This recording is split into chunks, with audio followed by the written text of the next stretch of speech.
נכנסתי ללייב קצת באיחור, שמתי לב לעסקה הזאת רק עכשיו. הצבתי פקודה ב-164.50, אבל משום מה זה כאילו לא נכנס לי פה. נכנסתי טיפה באיחור.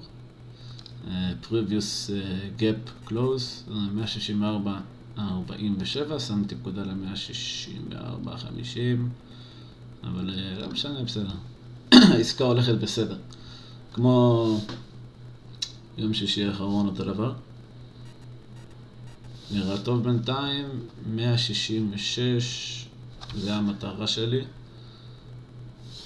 166. לא בטוח שנגיע לשם כי השוק קצת מוזר לגבי NVIDIA.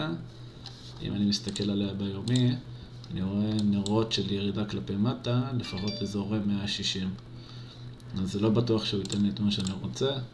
או שנצא ב-160, מתחת ל-165, ואז הטרגט שלי יהיה $16, שזה לא הרבה. או שנצא ב-166, וזה $81, שזה בסדר, זה יפה.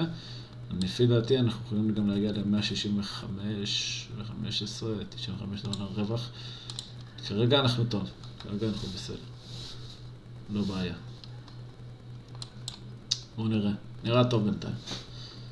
אני אציב, אני לא אתן לו לימיט, אני כרגע נותן לו לימיט, אבל אני לא רוצה לתת לו, כי אני חושב שהוא ישבור את 165, אולי גם יגיע ל-167, כי זה כרגע מתחת ל-VWAP, וברגע שמספר שלם מתחת, מספר שלם מתחת ל-VWAP, אז מה שאנחנו רוצים לראות שהוא חוצה את המספר השלם, ואם אנחנו מסתכלים בגרף 15 דקות, אנחנו רואים גם עלייה יחד איתו, ניסיון ירידה, היקשלות של ירידה,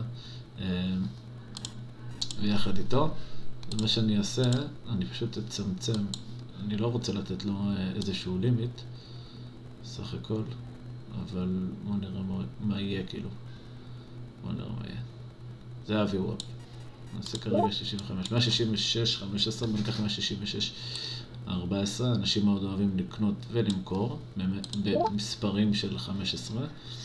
אנחנו רואים פה חדירה, במידה, והוא לא ייתן לי את מה שאני רוצה, אני כן ארצה לצאת מ-165, 50. כאילו זה היה, אני לא רואה את המספר.